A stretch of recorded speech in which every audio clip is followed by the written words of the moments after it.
Hi, my name is Paul Tilstone from Festive Road, and today I'm in conversation with Kathy Rust from NetApp. Kathy, welcome. Thank you, Paul. Nice to be here. Good. Where are you, by the way? I live in the Pacific Northwest, so I'm just outside of Seattle, Washington. It sounds very dreamy. I wish I was there. It's beautiful. Great. Thank you very much for joining us.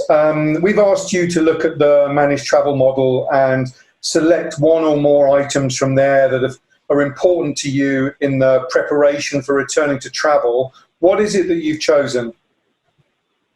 So I've selected team and policy. I think that those are two really critical and fundamental elements.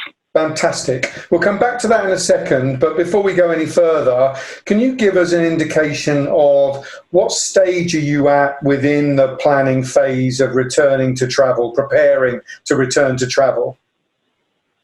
So NetApp is preparing to return to the office, and as we do so, we are combining that effort with a return to travel. So we are creating a COVID-19 specific travel policy and really the process and procedures for employees to follow if they do plan to travel. Okay. Do you know, I remember when we were talking about this interview, and you were the first person actually who made me realize that the preparation for return to travel it can and probably is inextricably linked for the preparation for the return to the office. So thank you for giving me that insight.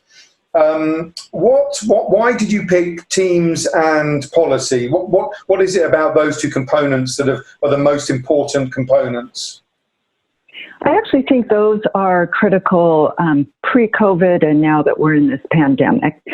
Really having that foundational effort in place, I think, is important. So an extended team and collaboration to manage our travel program is a tactic that we've always followed. And then policy, I think, is foundational as well. So really helping the employees understand, what the travel policy is and really give them the guidance to make the decisions that they need to make. I think you've always been an advocate for ongoing engagement with stakeholders within the business. What you're saying is it's like amplified. It's more important than ever, right? That's correct. Yeah. Yep, and a slightly different slice of participation in terms of our stakeholders. It's very similar to what we've done through projects over the years, but it's definitely focused now on the pandemic and travel. So does that mean that there is a different group of stakeholders to those that you would normally have engagement with? Is it a different team? Correct. So we've pulled together a team of cross-functional representation from business units and areas of the business around the company. So we've got HR, risk management, safety and security, sales. We've got road warriors that are participating in this project. So we're really looking specifically at how and when to travel during this pandemic.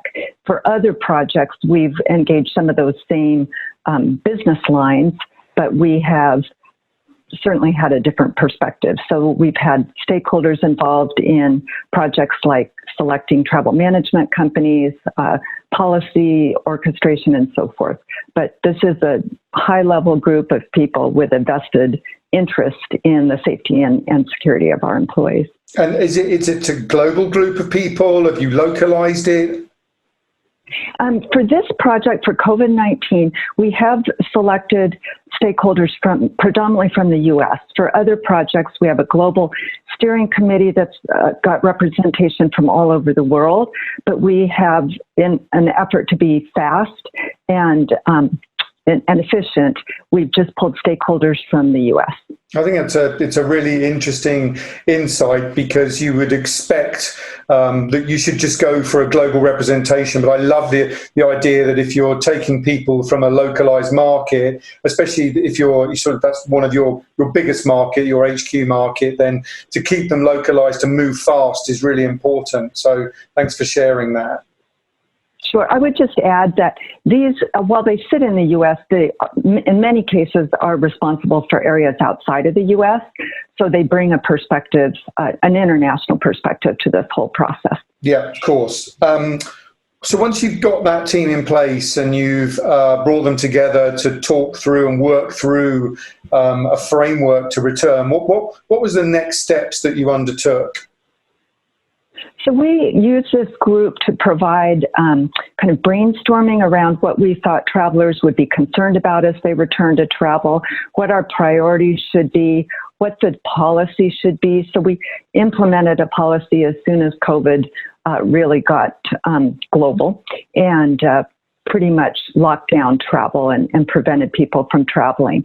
And now, as we recognize that from a business perspective, we need to start traveling to support our customers and our business, we've asked for that focus. And then what can we do to ensure that they're making the right decisions and safe when they travel? So what did you, what sorts of things featured in your policy revision? I'm right in thinking, have you defined a new policy or? We have, and we used your permissible travel framework to kind of walk through the process. So we looked at, the company confidence, traveler confidence, and of course we know that there's government permission or government regulations that we'll have to consider. So from a company confidence or company perspective, we looked at why would we need to travel, who needs to travel, what are they going to do when they travel, and we used the framework to ask those questions and to come up with some definitions so that it's better defined than just business critical. And then we talked about, from a traveler confidence, what is the traveler going to need? How do they make the decisions to stay or to go? And whether or not they've got the resources and confidence to go out on the road and be successful. And then the government, we're just looking at all of the places that we can get information about that government rules and regulations to enable the travelers. Okay. Have there been any sort of fundamental changes to the type of travel or what's authorized once you've defined what essential travel is? I'm just wondering about flights and things like that. And yeah, so we have a COVID-specific travel policy. We're not planning to change our global T&E policy materially, but within the COVID policy, we are going to highlight some different practices. For example, in the past, we've really promoted connection flights if they've been less expensive. And in the COVID policy, we are encouraging employees to take nonstop flights.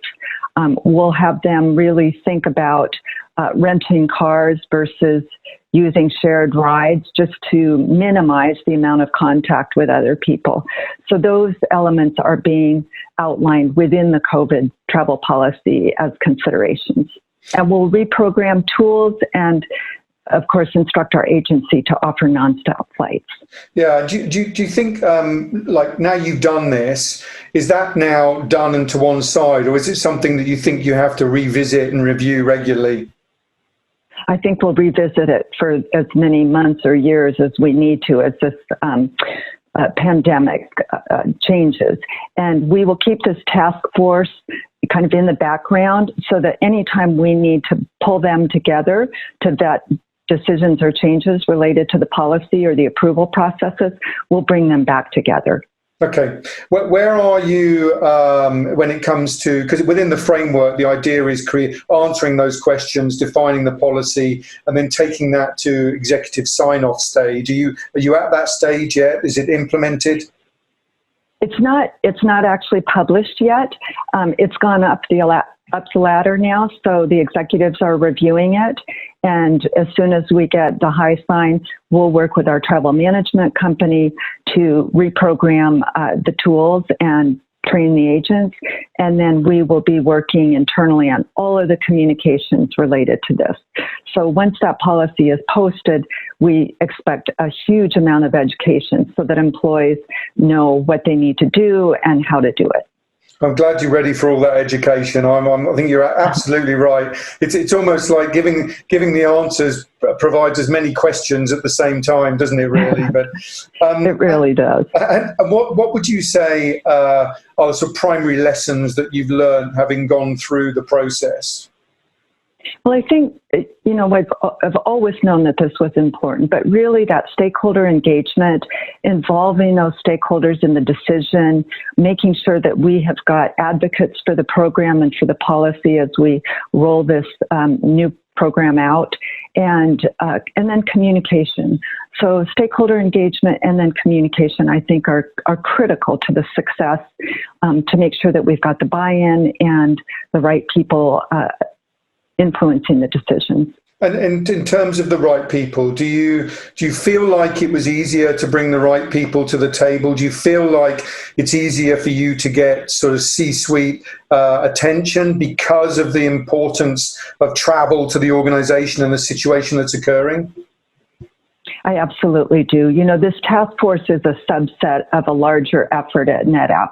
So we have a crisis team, and we've been meeting since January. And so we have really a direct line to the CEO staff, and they take this very seriously. And so as we brought this task force together, and it's a fairly large task force, no one said no. And we were able to engage a very high level and broad spectrum of our employees. Okay, well, I mean, it sounds like with an audience like that, it's time to shine, and it sounds like you're doing a fantastic job. So we really appreciate you sharing your insights with us today, Kathy. Thank you very much for joining us. My pleasure. Thanks for having me. Okay, just a reminder to those that are watching, you can find the Permissible Travel Framework on festive-road.com, and also look out for more interviews with travel managers on the experiences and insights they've got on preparing for a return to travel. And thank you very much for watching.